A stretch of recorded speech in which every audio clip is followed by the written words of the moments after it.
I am very conflicted when it comes to my feelings and thoughts on Call of Duty Modern Warfare 3's new Zombies mode, MWZ. Modern Warfare Zombies is the most confusing product since smart refrigerators. I mean, seriously, why do I need the ability to watch YouTube on the same appliance that keeps my Dr. Pepper cold? Is it just a gimmick to justify innovating a product that has existed for multiple years and giving it a feature that it doesn't really need? Or is this just the norm for the new era of things, and maybe my grandkids will find it antiquated that I had a TV on my fridge and not direct video streaming built into their Elon Musk DNI chip? Anyways, Modern Warfare 3 Zombies is just as confusing to me because on the one hand, I actually found this game surprisingly delightful in a way that I didn't expect to at all, and when not comparing it directly to old Zombies games and using that as my bar for judgment, being able to separate this as its own standalone thing, I found myself quite enjoying certain aspects of MWZ.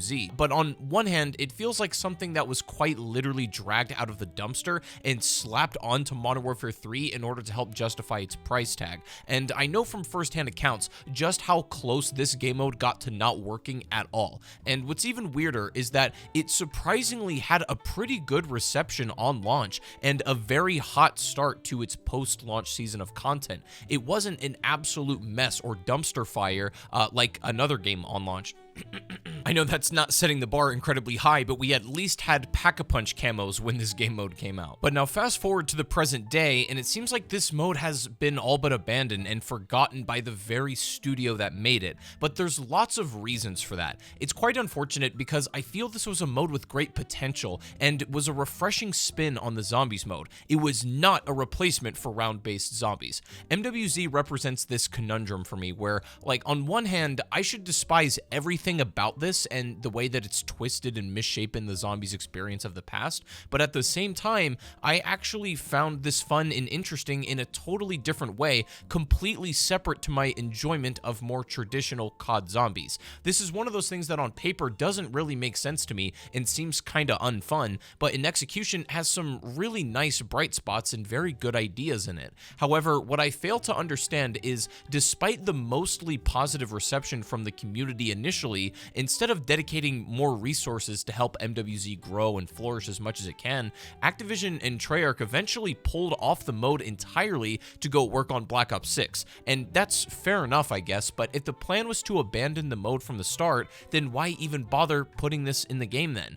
Unfortunately, I think I know the answer to that. It was an Activision mandate to help get the game shipped as a more complete product. I made a video detailing all of that, you can go watch if you want, but my point there was, it's almost more of a disappointment to release a Zombies mode that has a surprisingly really good launch and a great Season 1, and then just completely leave it behind after you've gotten players invested in it to some degree. Now, I understand the business motivation behind this. It's clearly not as profitable to invest more money and resources into a game mode that's just going to see diminishing returns in terms of player counts over the course of the year. But where I disagree with Activision's approach on this is that it is profitable to invest in your community in a way that helps it grow and flourish. MWZ didn't see any of that treatment. It was essentially the video game equivalent of a pump and dump. So the market cap is $2.168 trillion. And now the mark, oh, it went to zero. Yeah! Now, I know that might sound kind of harsh, but it's only because it's a mode that I actually care about, as opposed to Vanguard Zombies, which I just more or less felt apathetic towards, and I had no real feelings, either positive or negative to it. I think the reason for some of my elevated negative feelings to MWZ in terms of how they handled it is because I actually saw the potential in the mode, and in a lot of ways, I actually love it as well. With Vanguard Zombies, pretty much everything about it was wrong. It was dead on launch, it was an absolute joke of a game mode, and it never really got off the ground, so there was no room for disappointment exactly. But MWZ, that was not the case because it had a very good launch and a solid Season 1, which in my head kind of set the precedent for what we should expect the rest of the year to be like as far as support goes and attention and all that kind of stuff, but it just didn't turn out that way. So that's why I felt inevitably very disappointed in some of the decisions that they made as the year went on. But I'm getting a little bit bit ahead of myself already, so let's back up a bit and set the groundwork. What exactly is MWZ? Like, just conceptually. I vividly remember at first a lot of the community comparing this directly to Outbreak in Cold War Zombies, which was their take on this sort of open world format for the zombies mode. But the thing is, I really never felt like MWZ was that comparable to Outbreak at all, for many reasons. But first and foremost, they do have some similarities. Obviously, it is a big open style world for Call of Duty Zombies, and you do these objectives and you get rewards and upgrade your guns and get things. Like, all of that is still intact from Outbreak. But the thing is, the fundamental difference, Outbreak is still technically round based. Like, you do an objective, survive a wave, and then you go to the next region and the round increases and the zombies get more difficult. And sure, Outbreak is also not a traditional round based format, but you know, just looking at its base layer foundations, this means Outbreak technically is still round based. However, MWZ, even though it has all these similarities to Outbreak, it is not round based. This is a time based game mode. In this way, MWZ is significantly more comparable to DMZ from Modern Warfare 2. Now, I didn't play a whole lot of that mode, to be fair, but it worked the same format, right? You do these contracts and objectives, and you also had a time limit in which you needed to eventually extract, or you would die to the ether storm, and then you would lose all of your goodies. And you know, that's kind of the format of MWZ. Now, let me just get this out of the way real quick. I saw a lot of people making the argument that MWZ needs to not have a time limit, right? This needs to not be time-based. It should just be unlimited.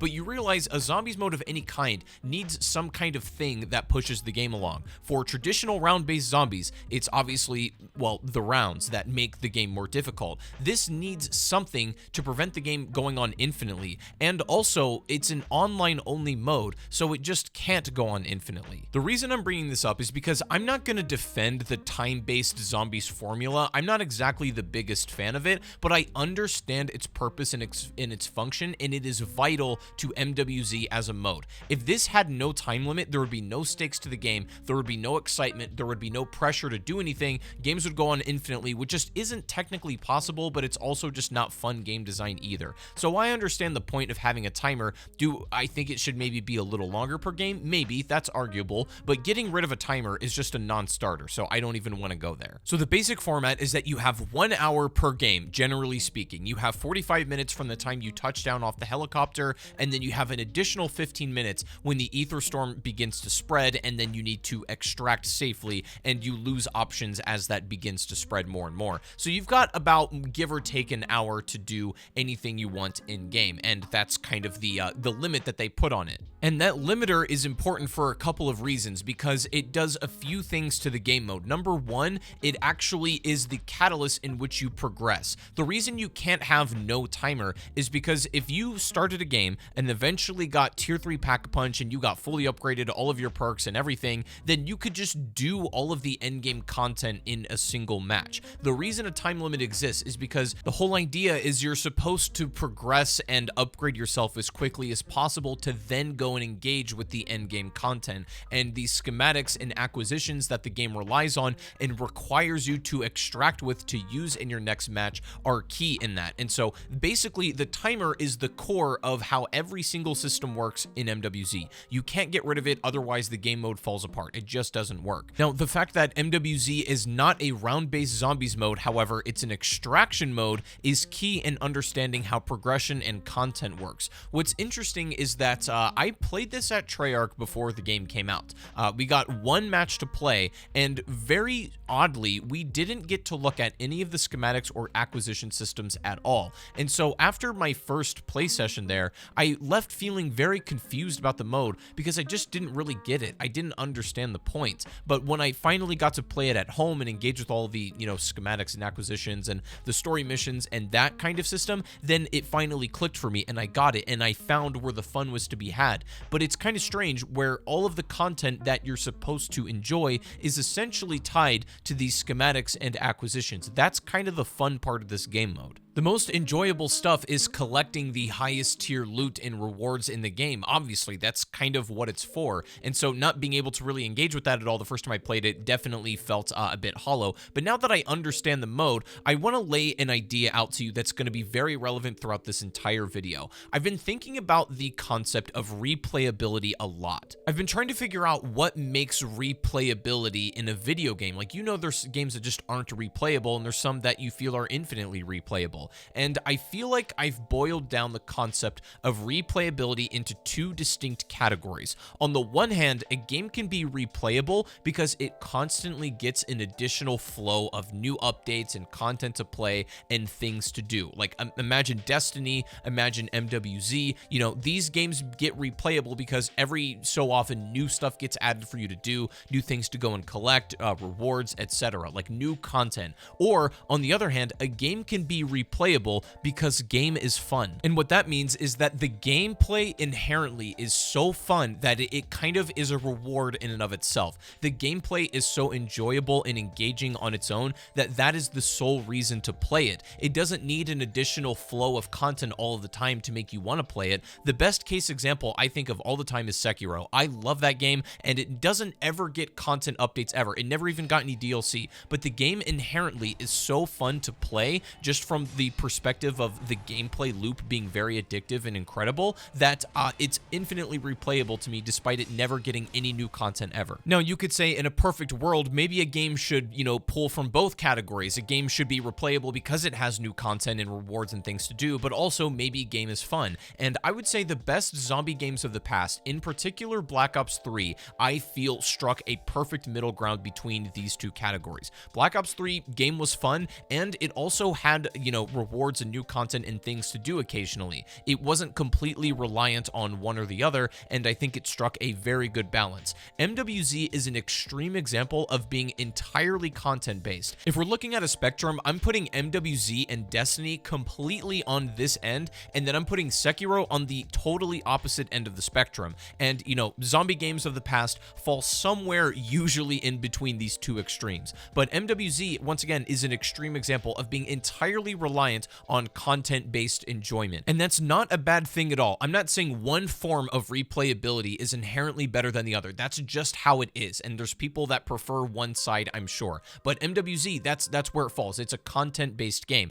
And that's fine. However, what's not fine is making a content-based game and then making no content for it. That's a contradiction, and that's where MWZ unfortunately found itself for a lot of the year. Now, if you want more proof of MWZ being a content-based replayable game, let me ask you an honest question, and I'm going to answer this honestly too. Would you actually play this mode if there were no rewards in forms of schematics and acquisitions and all that stuff? Like, if that system was just entirely removed and all you do is go into the game and then, you know, go into the tier 3 zone to shoot zombies and then leave for no rewards or anything, would you actually play it? I don't think so. I wouldn't play it, and I don't think any of you guys would either. The whole point that gets you to play this mode is that you want to get these rewards, you want to get these things. And I'm not saying game isn't fun in the replayable way at all, but what I am saying is it's very light on that. You know, think 6 years time from now, there's no new MWZ content. What are you more likely to play just to enjoy yourself on the game? Are you going to load up Modern Warfare Zombies because there's nothing new to do? Or are you going to load up Mob of the Dead because that map is inherently fun and the gameplay is rewarding on its own? I would think most people are probably going to play Mob of the Dead. And now, I'm not trying to disparage content-based replayable games at all, and in fact, I think they have their place. Like, the downside to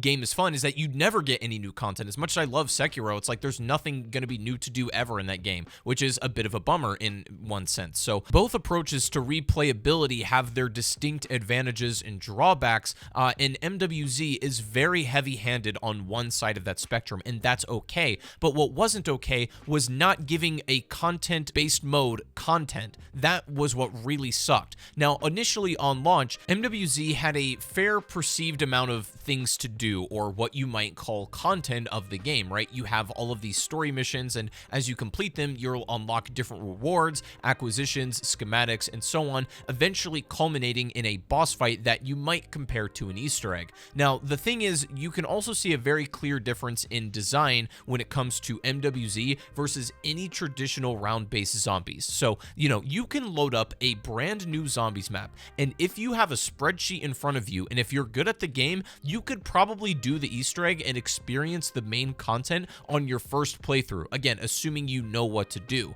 You could go in and one and done that thing if you're good enough, but in MWZ, you literally can't experience all of the content in a single match, even if you're good enough. Even if you're the best player in the world, you're not going to be able to do even half of the things it has to offer, not because you theoretically couldn't do it, but because it's, specifically engineered to time gate you. You might say that a traditional round-based zombies map's content is gated on skill and knowledge, where MWZ is gated on time. So you basically have to play multiple matches because you got to go in and your story mission might be like kill 3 mercs with an energy mine or something like that, and then extract and then do this different thing in a different game. So basically you have to play at least 30 to 40 hours of these kind of like menial tasks in the open world to be able to experience the final story boss fight. And these little tasks are essentially professional time wasters. Like, they're not exactly hard or challenging. Some of them are kind of tedious, but they're essentially made to take up time. And time is the only thing actually gating you from everything MWZ has to offer. Its endgame content, its Easter eggs, and so on. Time is literally the only barrier in your way. It's not exactly a hard game mode, but you do have to manage your time very properly. You have to manage your time in the match because you only have an hour. You have to manage the time that your schematics take to cool down. You have to manage the time that it takes to complete these story missions. And you also have to manage the time that it takes for you to complete a boss fight and extract, for example. Time is the only thing holding this game mode together. And that's, again, not exactly a criticism. It's just a very different approach to how traditional zombies is made, which why in a lot of ways I don't think it's very comparable to a normal zombies game mode. And by that token, it becomes accessible and then totally inaccessible to other people. People that aren't going to spend 40 hours grinding through these story missions to experience the admittedly really cool endgame content are not likely to ever experience it at all, even if they theoretically wanted to, just because you have to dump so much time into that. At least where MWZ was on launch, it was essentially asking you to do about 40 hours of busy work to shoot a worm at the end. I'm just messing around, obviously, like that's an oversimplification. There's a lot more to it than that, but that's essentially the structure of this mode, is you have to get all of this busy work out of the way, which, according to Treyarch and probably on their end, that's like the main content of the game, at least as far as, anything not post-launch goes. That is the content, and it's not, I don't think it's incredibly fun. The fun part is working towards the boss fight, and also getting the rewards, the acquisitions, and the schematics, obviously, but, these actual just menial tasks, I think, are just a gate to prevent you from doing the endgame content right away, and I haven't thought about them or wanted to do them ever since. They're just not very, fun to do. I don't like these sort of task checklist thing, just not for me. But the endgame content and what you actually get to play after completing all of these, 40 hours of tasks is actually pretty good. And I'm not just talking about the Act 3 final boss fight where you get like the Wonderwaff schematic. That's pretty good, but as far as endgame content goes, that's probably the weakest MWZ has to offer. And that's a good thing because I happen to quite like that fight, and everything they did after was much better. And so that's the thing, is the content that they produced in the endgame for MWZ only got better in terms of quality over time, but unfortunately, that would mean less and less people were able to experience all of that. Now, technically, there is a workaround to all of this. As I laid out, you have to do 40 hours of busy work to be able to access most of this stuff, but if you play with other people that have that content unlocked, technically you can do it with them, which I believe was probably their intended way to do a lot of this for some people. And MWZ is quite odd in this regard because traditionally in zombies, a party can have up to 4 players, right? Outside of a couple fringe game modes like Grief where you could have 8 players, most of the time in zombies, generally you play with 4 people. And in MWZ, you can party up with 3 people initially, but because this is an online open world, you're actually able to squad up with other teams and build a squad of about like 6 people. And number one, this can make playing with friends kind of a challenge because everybody's so used to playing with 4 people. It's like one person inevitably gets let down and you kind of have to like try to find them in game, and it's not a guarantee, and it kind of sucks. I don't really like the party system in MWZ at all. And then to make matters worse, the party system's kind of suboptimal. Now, again, you can team up with people in the open world, which is neat, but also also, at the same time, a lot of zombie players just like to play solo, including myself. Like, I'm a big solo guy, and this mode is just not built or balanced for solo. Technically, yes, you can do it, and you can actually do pretty much all of the endgame content even by yourself if you have the right stuff and you know what you're doing. You can do all of this by yourself, but it's clearly not built for you to be able to do this on your own. Everything about the game is just much more efficient when you're playing with other people. For example, if you're squatted up with a group of people who are doing contracts, whenever they complete something, you'll get the money for it even if you don't participate in it at all. However, if you're doing it solo, you're only going to get the money by you completing a contract yourself. So you're just getting, money at a significantly decreased rate. There's a lot more effort you have to put in to get that money. It's clearly advantageous to squad with other people. It's just not a solo mode, and that's another big drawback for me. So with all of that in mind, understanding how the content structure of the game works and the fact that it's not really meant to be played on your own like a traditional round-based map, and it's clearly optimized for multiple players, we can talk a little bit about how the gameplay works moment to moment. This is most certainly due to the time constraints I'm sure they had with this game mode and trying to get it together, but the map is just on the Warzone map. It's literally not a zombies location at all, and even in Outbreak, that game mode had different regions that were pulled from either multiplayer maps or were something from like the Blackout map or whatever it was, or that Fire Team Dirty Bomb game mode, whatever it is. It was clearly not like a patently zombies location, but they still were able to get away with it. However, in MWZ, there's no trying to disguise it or sugarcoat it in any way. It's quite literally just the Warzone map, and the only reason that's particularly relevant is because it's another mode where, there's no fundamental identity to the actual map you're on, right? There's no like zombies aura. That's been a big point of contention with Black Ops 6, is like, obviously people have criticized Liberty Falls for the lack of zombies aura, and it's understandable, and I think people were just on edge a bit about it because MWZ essentially introduced that problem. There is no zombies aura in this part of the map whatsoever. Obviously, not really true for the Dark Ether stuff that would become endgame content in post-launch seasons, but that aside for now, the actual map and focusing in on what you're going to be playing for the majority of the game is it's just the Warzone map, dude. Now, before I get into specifics about stuff of the open world and the things that I like and dislike about MWZ in terms of its map design and the things that you can do, it's worth noting that they have a very strange structure when it comes to engaging with some of the major parts of the game. Like, right when you load into the map, you're going to be on like the public server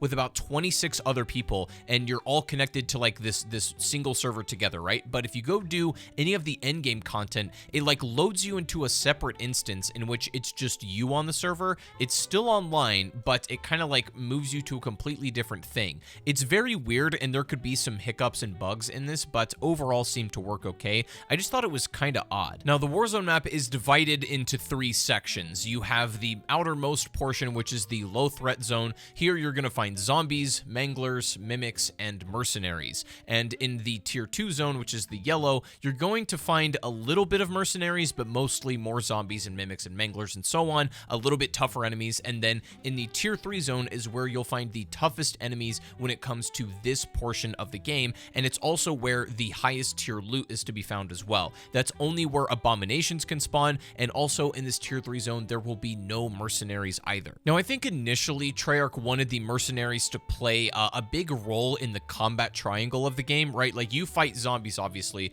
but you also fight mercenaries, but you can use the zombies to theoretically also fight mercenaries to make it easier on yourself. But I don't know if it really ended up playing out that way, and I've always felt that in a zombies mode, it's incredibly annoying to feel like you're getting shot at. And look, that goes for round-based zombies maps too. I can think of playing like Carrier on Advanced Warfare when I'm getting shot at by like those Atlas guys that invade the boat. That's so frustrating. Even a little bit in Shadows of Evil when the bugs are shooting you, like, I kind of felt that a little bit as well. And now there's varying degrees of tolerable that being shot at in a zombies mode can have, but the mercenaries took it way too far, to a point where they even had to nerf the bullet damage that these guys would do. And that also plays into the fact that mercenaries are just totally busted compared to fighting actual zombies. And that means that there's a lot of contracts that are just easier to complete than others that a lot of people stay far away from. So on that note, let's talk a little bit about the contracts and different activities and things you can do within this open world. So there's one of these contracts to where you basically have to get like seismic data, and then after collecting those in 3 locations, you then have to bring it to a final one and then defend it entirely from mercs. This is probably one of the worst contracts in the game, and one of the examples that I use that probably nobody really does this contract, not only because it's super long, but because it's incredibly difficult to do on your own. You don't really want to fight mercenaries. It's a lot more risky to do that, as opposed to doing something like cargo, which I would say is by far the easiest contract in the game, because you don't actually have to like shoot anything, maybe aside from the 2 mercenaries that are maybe guarding the truck, but you drive a vehicle from point A to point B, and then that's it, and you get the reward. Other ones are like the Outlast contract, or where you activate the P&D and you just survive an onslaught of zombies. That one's fun and pretty easy as well, and I think it's one of the more enjoyable ones to do. There's another contract in which you have to deactivate these Ethereum rockets, and in the normal section of the world, you sort of have to defend this from mercenaries. It's similar to the seismic data one, and it's the same kind of annoying, although it's probably not quite as bad because you can do this one pretty quickly if you're efficient. Then there's also a raid weapon stash contract. This one involves you guarding a safe. It's essentially like the P&D holdout contract, although you just have to guard this drill as it finishes through the safe. You just need to survive for a certain period of time. This one's also pretty fun and easy as well. And then there's an escort contract where you have to essentially bring a drone from point A to point B and escort this ACV so that it doesn't take enough damage to where it breaks. This one is probably the hardest contract in the game, just because it's incredibly tedious and long, and there's many opportunities for it to fail. And this is a problem later on when we talk about endgame content, because my point that I'm getting at with all these contracts is I'm fine with most of them, and they even removed some contracts from the game. There was some cut content where there was going to be a contract that involves you using a boat in a manner pretty much identical to the cargo delivery contract, except you were doing it in the water. They cut that from the game. There's a number of cut contracts that never made it, but the other one involves hunting down an HVT, which is essentially a really beefed up version of a normal mini boss anyways. And again, this one's pretty easy and solo friendly as well. My only problem with these contracts, my point to this, is that they vary so widely in terms of difficulty and consistency that it's like not even funny. Comparing an HVT or even a cargo contract to something like an escort is a completely different ballgame, and that's the problem as far as I'm concerned, is there was no kind of attention to balance or consistency in these contracts. Now, I'm speaking mostly from a solo perspective, but I would even say co-op, that like obviously an escort is going to be much harder than a cargo, just point blank. And then there's the spore control contract, where I would say is somewhere in the middle in terms of difficulty, but my point being, if you play a game of MWZ now and you go to the tier 3 zone, there are contracts that people will just simply refuse to do, or at least did refuse to do for a very long time. The strategy, in fact, was to pick up an escort contract in the tier 3 zone and then immediately cancel it so that you force the cargo contract to spawn, which is like 1,000 times easier. I feel like in Outbreak, there was a little bit more attention to balance in between all of the main objectives you had to do. While they weren't perfect, they still felt like the same amount of difficulty, relatively speaking, to one another. However, in MWZ, the balancing is just all over the place. Now, this difficulty imbalance was the most prominent and noticeable in the Dark Ether endgame stuff, but it was still a factor even in the main map as well, whether you're doing it in the low threat, medium, or high threat zones. In fact, you know what? I would love to see the stats at Treyarch about, you know, like a heat map of players of how many contracts of each type got completed. I guarantee you it's a landslide as far as like cargo, HVT, and Outlast are going to be the top, and then the bottom of the barrel are going to be escort and merc, anything merc based. I guarantee it. It's very one-sided. But that aside, when it comes to progression of the game and completing these contracts, that's not the only thing to do. Obviously, there's more world events and little things that will help you progress along besides just doing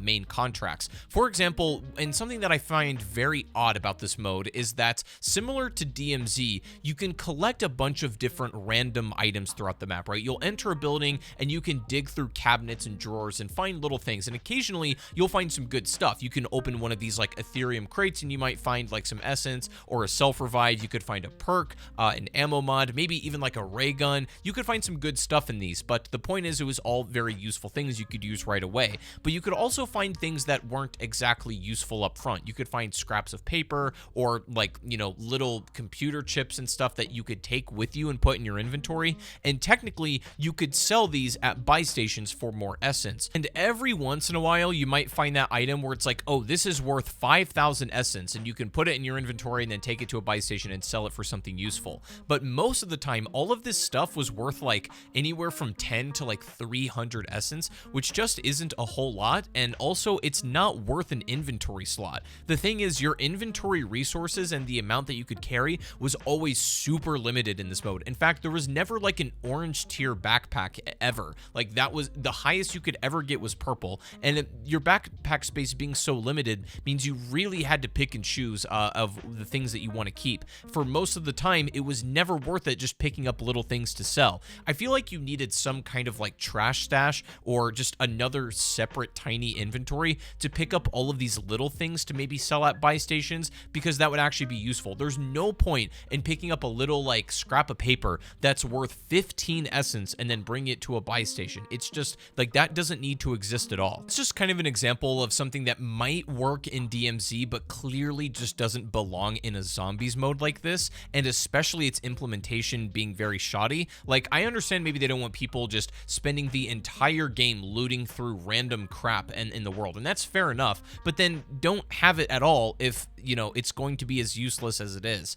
This is just something I never really understood and never really got addressed in any direct way. Now, other stuff you could do is you could invade merc camps, and after clearing out a small camp of mercenaries, you would get this key card that would give you access to a stronghold. After clearing out the stronghold, you'd be given like a level 3 vest guaranteed, and then also another card that would allow you to invade one of like the merc castles, and these would also be where some of like the warlords are found, and these kind of like very heavy mercenaries. You actually have to do one of these for a story mission to complete all of those acts, but also when they added warlords later on, this would kind of be the like culmination of the hardest mercs in the game. But again, I feel like, at least for myself, I didn't like warlords at all because it was just the enemy type that I hate fighting the most in this game. I just don't find any enjoyment from fighting mercenaries, and warlords were like the most annoying version of that. So unless you wanted a certain guaranteed wonder weapon, there was almost no reason to do this. Once you've completed it on your story tasks objectives, there was no reason to go back to these merc castles. They were just a pain in the ass, and they were not worth the trouble. Now, another option you could do in the world that was not a traditional contract was actually a little Easter egg to spawn in this giant red worm boss fight at the end of a match. This was probably my favorite thing, and weirdly, the red worm was actually just supposed to be a regular contract for a while, but they ended up making it this more like obscure quest that you have to do. So you need to go around the map to 4 specific locations and gather USBs, and then eventually you come into the middle, and then once the Ethereum like storm passes you, you can spawn in this giant red worm that will give you some schematics if you manage to defeat it in the time limit. This was probably like the coolest boss fight Easter egg that the world had to offer that was not endgame content in the Dark Ether stuff. I loved doing this. This was amazing, and you got some of the best schematics in the game for participating in this. This is one of the highlights I would really like to point out with MWZ. The red worm boss fight is truly some of the best content in the game. It's clearly a beefed up version of the final story act mission worm, and that version. However, not only does it have some of the best rewards, but it's genuinely just a good fight as well, and I was very impressed by how this plays. The unfortunate thing is, like, you can only do it once per match, and it takes kind of a long time just to wait around for it for the Ether Storm to come in and do it. So it's not the most common fight that people are going to be doing, but that's also sort of the appeal, is it's a little bit difficult to get to. You got to put in some effort. The rewards you get are truly fantastic, and it is absolutely worth the effort required to play this amazing fight. Now, let's talk about one of the most controversial aspects of MWZ. This is the fact that once you've played the game quite a lot, and you know, you've played the world a couple times, done some missions, you've certainly acquired some schematics that you can now spawn into your next game with. That's sort of the whole idea, is you extract with these rare schematics, and then you have permanent access to these. But the kicker is, you don't always have access to them. You can spawn one of these items in, and then each one comes with a bit of a cooldown, and depending on the rarity of these items,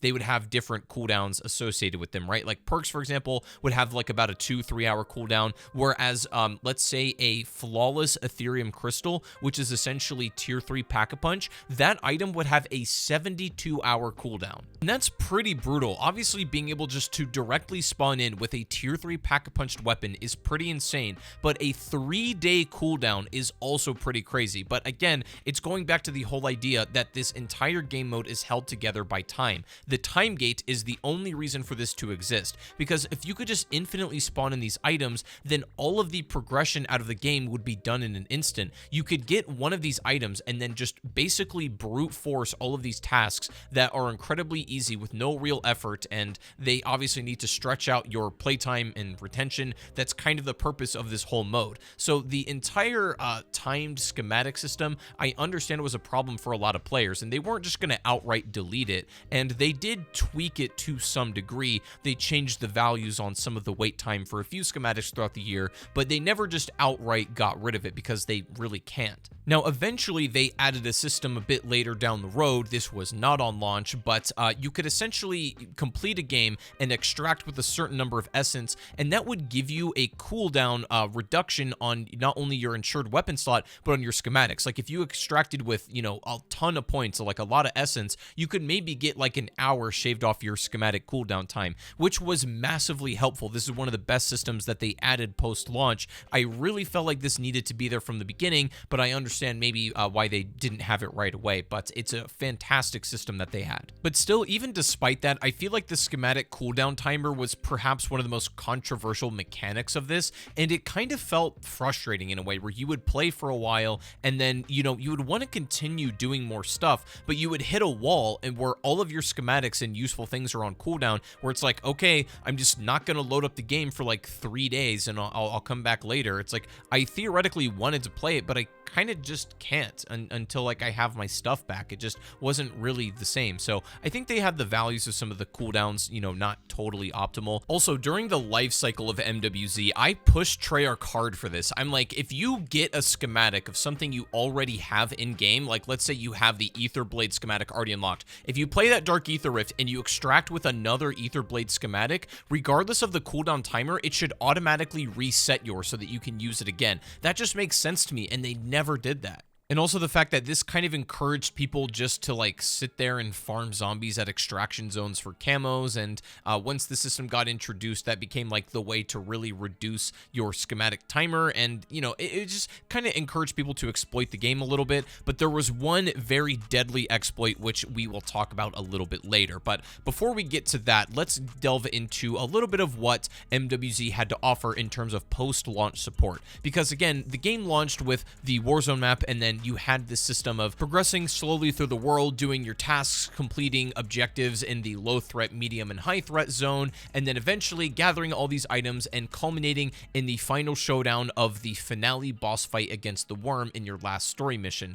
And then this would lead you into what was teasing extra endgame content in the form of the Dark Ether. This would be announced in Season 1, and once again, where MWZ was off to a great start. I feel like despite all of the problems I laid out, they had an exceptionally solid launch. They had a very fun game at hand with tons of cool rewards and things to do, and I was very engaged in it. And then once Season 1 drops, they say, hey, there's even more cool stuff to do in a very challenging new area called the Dark Ether that you can access once you've completed all these story missions. You essentially get a sigil from a tier 3 contract, and then you can access a special version of the map, which is like totally a lot more zombified from an atmospheric perspective, and it has even harder zombies and even greater rewards. These schematics would be stuff like the golden armor plate, the dark ether blade, and finally the dogbone schematic. The golden armor plate is still by far the best schematic in the game by a mile, and we'll talk about that a little bit later. The ether blade would be like a tomahawk that infinitely returns to you, again an exceptional item, one of the best as well, and the dogbone would spawn you a friendly hellhound at any point during the match, which was also incredibly valuable. So they had some cool stuff that everybody enemy wanted to go and chase. And the way you do this is access the Dark Ether, this very high threat, high risk zone, and then complete these different objectives. Now, these would be the same objectives featured in the normal map, although at varying capacities. You would have like the escort contract, you would have the holdout P&D, type thing, and then you would also have the Ethereum rockets, and you had a chance to get either an acquisition, which was a one-time use, or a schematic, meaning that you get to keep the item for all future deployments and can spawn it whenever you like. I should also mention that in order to actually access these Dark Ether rifts and obtain these new schematics, you first had to complete a story mission associated with that region, which was typically a lot easier than the rift itself, but you would have to do a story mission, and then you would have to go into the map and complete a more traditional like Easter egg, where you would need to get some secret items using some discoverable methods to then upgrade these items and then turn them into these pedestals to unlock this rift. This was a very involved quest and the closest thing we ever got to a real Easter egg, but it had a couple of problems. Number one, these were a one-time only thing. Like, you could only do this Easter egg once. You would never be able to repeat these items once more, because then you would just have permanent access to this Dark Ether. But also, because it's in a public setting and you're more or less relying on people to cooperate with you in some ways, or at least not do things you don't want them to, very commonly doing these Easter egg steps to unlock these Dark Ether rifts meant that you were at the mercy of complete randoms for a lot of the time, and it just didn't really work out. I think you can't really have it both ways, where you can do these more traditional hidden quests, but also at the same time people in just a random public lobby can do things to screw that up for you. That was very, very frustrating. Now, I know this was Treyarch's response to the community kind of rightly pointing out that MWZ doesn't have any real Easter eggs of the past, right? You have your story missions, but those are more like objectives and they tell you what to do. These little quests to upgrade these items were the only actual tangible thing as far as like a proper Easter egg went, maybe besides the Red Worm boss fight. But even then, it was a struggle to get these to cooperate properly and work functionally in a public server game. I hope they learned a lot from MWZ in terms of this sort of approach if they're going to continue to do this. But going back to Dark Ether rifts, after doing all of those things, having full access to these rifts that were, very challenging content, very engaging stuff, and gave you great rewards, this was an amazing brand new addition to the game at the time of Season 1, and everybody in the community, myself included, pretty much we all thought that this was a giant W for the mode, and this was actually in a very healthy spot. Compared to something like Vanguard, which was heavily contrasted in the way that it was being handled, where they were just trying to like course correct at every possible moment, they actually had some really good stuff to bring up front in MWZ on top of a solid foundation. Again, apart from being a non-traditional zombies mode, it was still incredibly fun in its own right, and I think a lot of people were quite enjoying this as a game mode, and Season 1 only made it better. But unfortunately, this would be the highest point for the community, and it would only start to gradually decline from here. In Season 2, they essentially announced that, yes, there would be another Dark Ether Rift coming and another story mission, and a couple of brand new schematics, which admittedly were cool. You would get something like the Bloodburner key, which spawns you this motorcycle, or you'd get the VR11 returning from Call of the Dead, an amazing wonder weapon, and, the schematics were not quite as cool as they were in Season 1. They weren't as awesome as, like, the golden armor plate. So, needless to say, I wasn't quite as impressed with the offering of Season 2, but I was still like, okay, I mean, this is a fair amount of content. It's a new Dark Ether Rift, and they're fun, right? Like, they're kind of just reorganizations of the story mission, and more or less the same format at the end of the day. It really just depends on what contracts are in them, but going for the rewards is pretty enjoyable. And then after Season 2 is where it got really concerning. Now, I was lucky enough to be involved on these creator calls in which we would talk to Activision and Treyarch and Sledgehammer about what they were doing with the game and the plans for the current season going forward. And on this creator call, I asked Treyarch, I'm like, hey, are there any plans to add a brand new enemy type, for example, or any new perks are coming? Because while these seasons have been great and the Dark Ether Rift updates are amazing, we love these new schematics and rewards, I would also like to maybe see some updates and some changes to the main map, where a lot of people are going to be playing. So experiencing these same contracts, but maybe with some new enemy types, could be a really fun switch up. And I was kind of just gauging if they had any plans to continue to heavily support and invest in the mode. And the answer I got was no. Like, there was no new perks coming and no new enemy types. And which was also strange because MWZ had no new perks to begin with. And the only new enemy type really was the worm boss fight, I guess. I mean, everything else had kind of been seen before. Even even the Abomination was already in Forsaken. So as good as the launch and Season 1, and even I would stretch that to Season 2 ended up being, this felt extraordinarily deflating to hear, because I could not stress enough to Activision and Treyarch that I really like this mode. This is great, and I think a lot of the community is enjoying it too, and we're looking forward to where it was heading. And unfortunately, this is where it all began to collapse, and like just hearing that there was no new plans was gravely concerning. And it would be shortly after that that it would get announced that Activision was actually pulling Treyarch off of development on this mode to go work on Black Ops 6. Now, again, you could argue that's probably for the best. Like, as far as what MWZ was realistically going to be able to accomplish in the rest of its year, sure, there probably could have been a lot more cool and better content if Treyarch had stayed on this the entire life cycle. But of course, that would come at the cost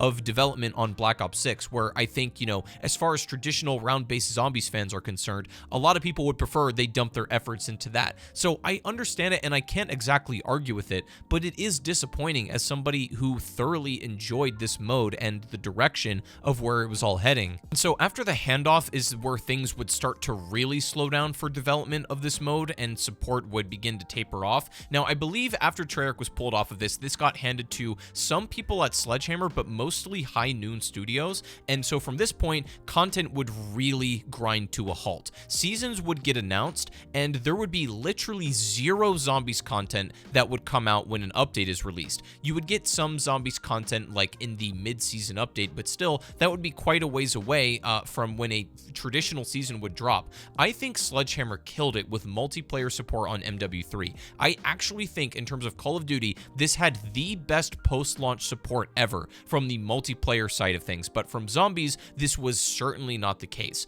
Getting a update maybe once every like season and a half was really not enough. And even in the moments where we did get new content, it would be quite lackluster. We would get a new story mission, which was, you know, really fun the first time around. We would get a new Dark Ether Rift, obviously, and some new schematics. The schematics were increasingly more dull as the season went on. Like, you know, you go from the golden armor plate, which is literally the best item in the game, uncontested and super fun and amazing to use, similar like with the Ether Blade, to then eventually we're getting a Sergeant's Beret, which just makes you like a friendly merc and gives you a friendly merc, and then also like dead wire detonators, which just applies dead wire to your launcher and to your grenades. It's like, okay, sure, I guess. I mean, it's fine. It's just not really exciting or practical. You know, they're just not so good.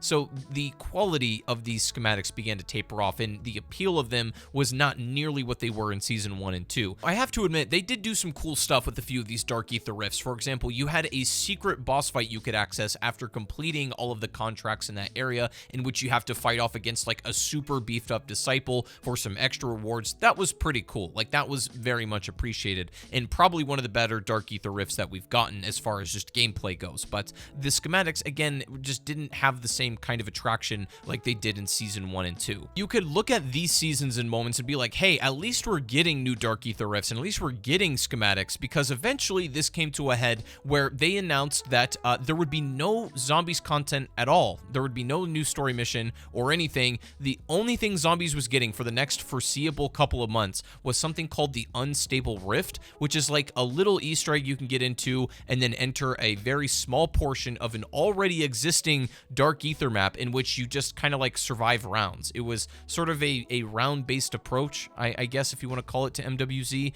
and it's fun, it's cool, or whatever. Like, it's not anything insane. The biggest reason to play this is you get like a camo, and if you beat it, it cools down all of your schematics. Like, it just refreshes every single one, which is nice, admittedly, but this Unstable Rift is nothing new. There's no new schematics, there's no new content associated with this. The actual section of the map is also just from an old Dark Ether Rift anyways, which itself is a section of a map that's been recycled from a Modern Warfare 2 multiplayer map. So it's just like this infinite recycling of content that started to wear on me a little bit, and I just didn't find the Unstable Rifts appealing, and this was probably like my point of lowest interest in the game. However, in the final update and season of content, there would be actually something worth playing, and this would be the finale story mission and then the final Dark Ether Rift. And before I talk about that, I haven't touched much on the story or narrative of MWZ, but I'll quickly address it. I'm going to admit that I'm not nearly as invested in the Dark Ether story as I was in the original Ether timeline of Call of Duty Zombies. Not that I inherently dislike it, I'm just not as knowledgeable or attached to it in the same way, so I can't tell you exactly what's going on, but more or less this has been a story about Dr. Jensen and figuring out, her connections with Ravenov, and you learn some revelations about Dr. Elizabeth Gray and Samantha Maxis, and they had a thing, and Jensen is actually Dr. Gray's daughter, and then Zakayev was, apparently like a really prominent figure in the beginning of this, like he was one of the first trailers for MWZ, but after Season 1, I literally couldn't tell you anything that he does throughout the rest of this story or why he's even relevant. I kind of forgot he was even a part of this, to be fair, so I don't really know exactly what was going on in the story other than the major beats, and then of course the revelations and twists that Dr. Jensen is, Dr. Gray's daughter, and the connections with Samantha Maxis, and then the Benadryl hat man at the end leading into Liberty Falls and all that, right? Like, the narrative's fine, but it's not exactly the pull for me for this mode. However, the final, finale we had for the story was admittedly pretty good,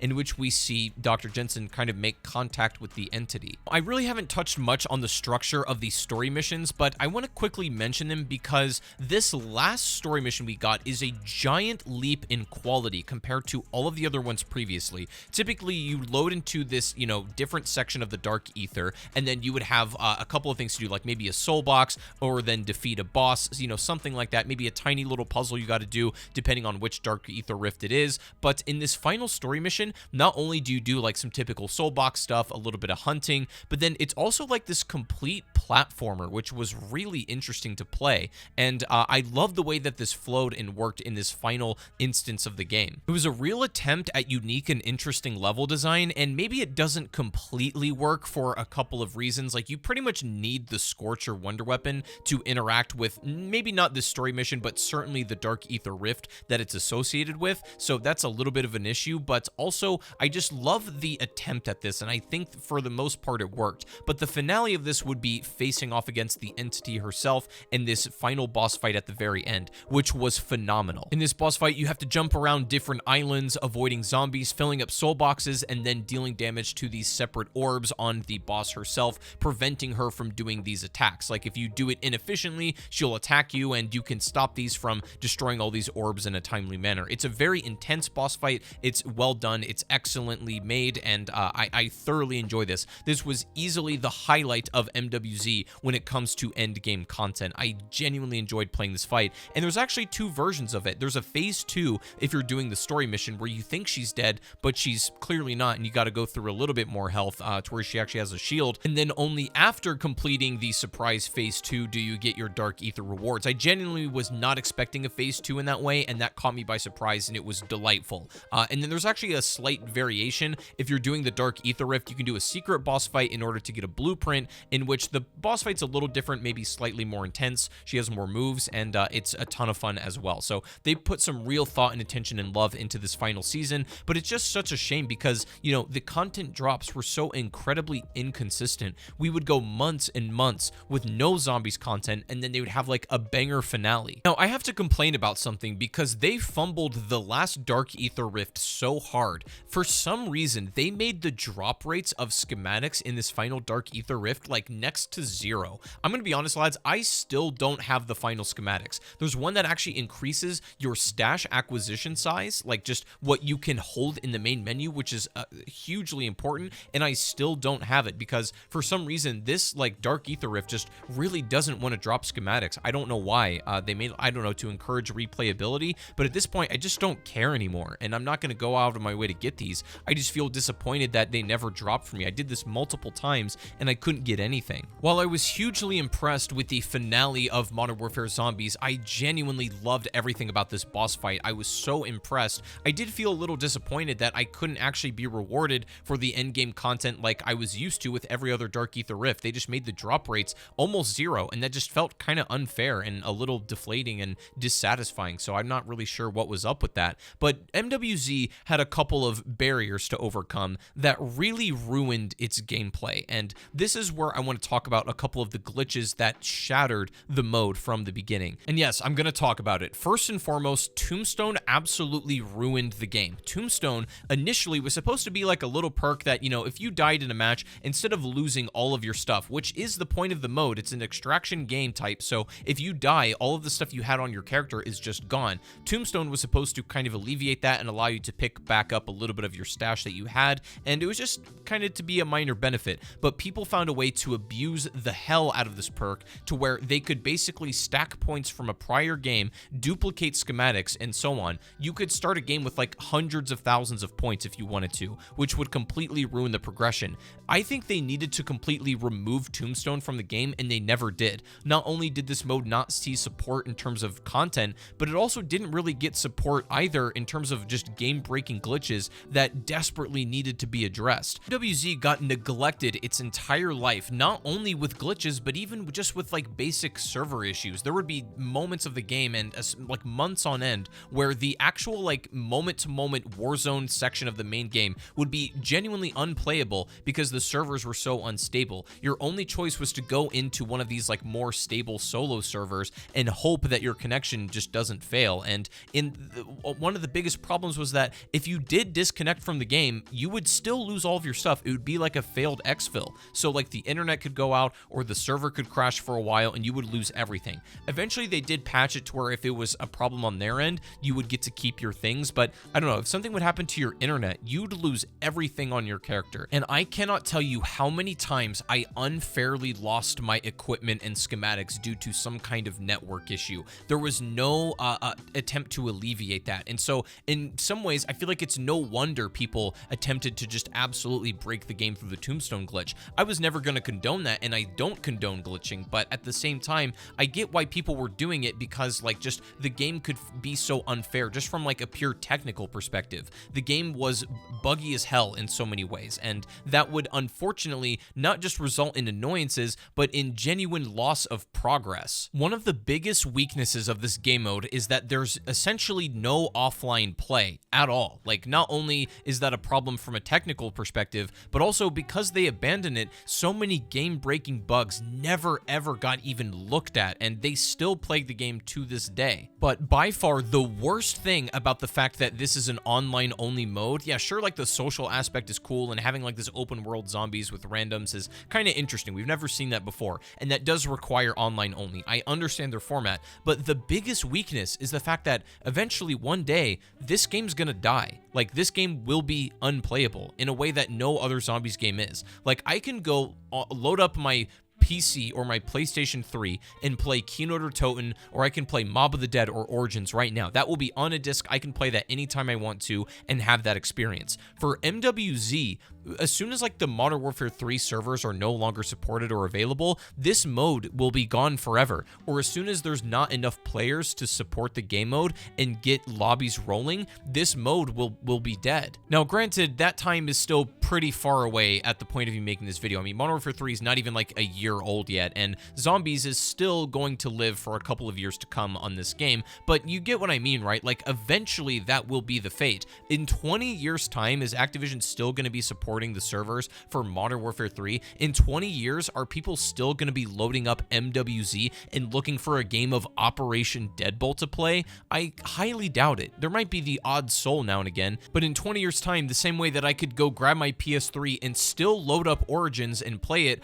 I'm not going to be able to do the same for Modern Warfare 3 at all. In fact, I think it will be less than 20 years when this mode is no longer playable, which is unfortunate because of all of the good experiences that are theoretically playable and to be had on here. Eventually, I mean, they have an expiration date, and if you haven't experienced it now or in the near future sometime to come, one of these days, it doesn't seem like you'll be able to experience this at all. There's no offline way to play this content, so one day it's just not going to exist, and I cannot stress that enough. From what I hear, DMZ on Modern Warfare 2 suffered the same fate. It was essentially dropped and then completely abandoned and forgotten about by Activision, and I don't know what it is about these modes and being dropped and not continuously supported if they actually want to gather and cultivate some kind of player base on them. You know, if Treyarch wants to do an open world zombies format again in maybe their next game after Black Ops 6, was it really the best idea to completely abandon this open world mode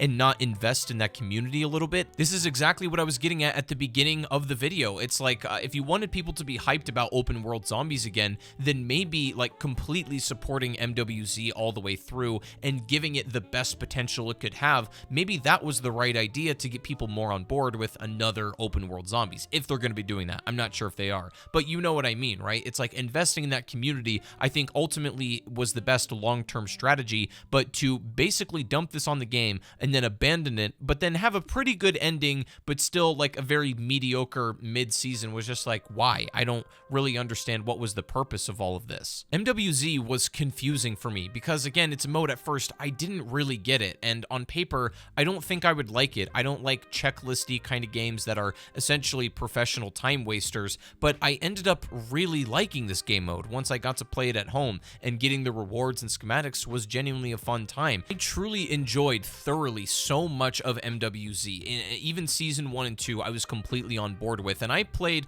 more MWZ than I ever touched of Vanguard, or, you know, some of these other, like, offshoot zombies modes. This is certainly one of the better ones, even though it's not really comparable to round-based a whole lot. I ended up enjoying this a lot, but I also felt incredibly disappointed at the abandonment of Activision and of Treyarch as well. What lessons should we as the community and Activision and Treyarch alike take away from this experience? Now, just because I liked MWZ, I recognize that doesn't mean everybody did, and there are still a lot of people that only prefer round-based zombies and don't want to play in open world mode like this. I think that's totally valid and fair, and again, just because I found something fun doesn't mean everybody will. The lesson I don't want Treyarch to take away from this is that people only want open world zombies. I just don't think that's true. I remember shortly after MW3 came out, there was this stat that got tweeted that was like, MWZ is the most successful third mode in Call of Duty history, and it was worded in a really strange way, and I don't know what their, you know, parameters for success really were. Yes, it did have a giant, you know, player base at first,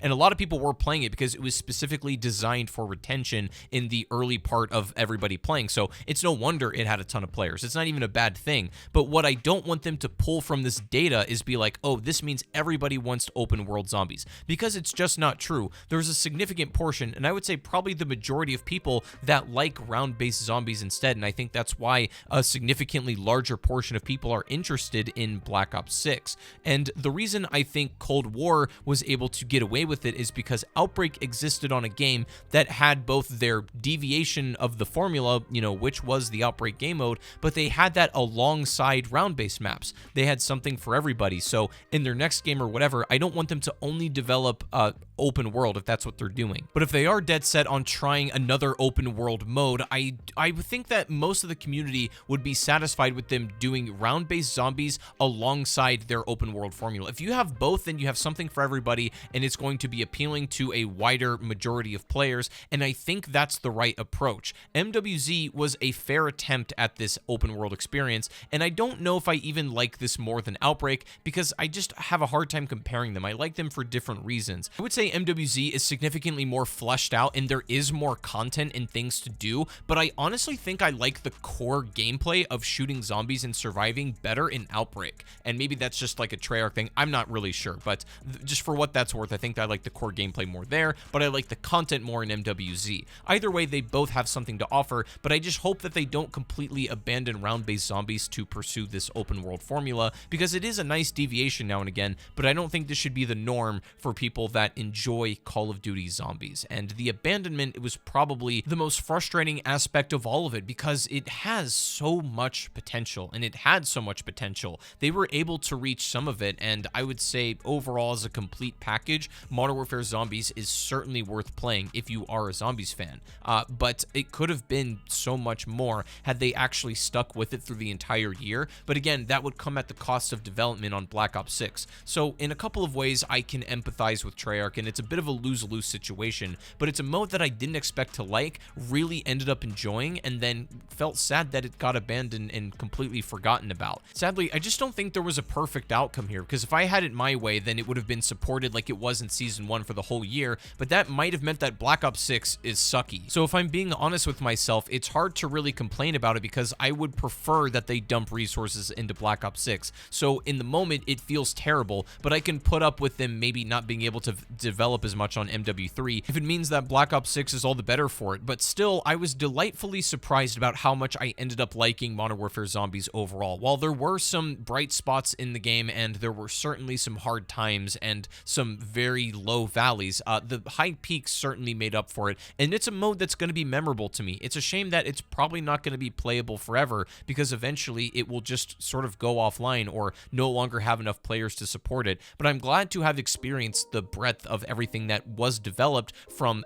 each studio respectively because a lot of them worked on it and there were some exceptional moments in this. In no way, shape, or form should this replace round-based zombies, but I'm happy this was developed as a mode that we can now put alongside the entire lineup of Call of Duty Zombies.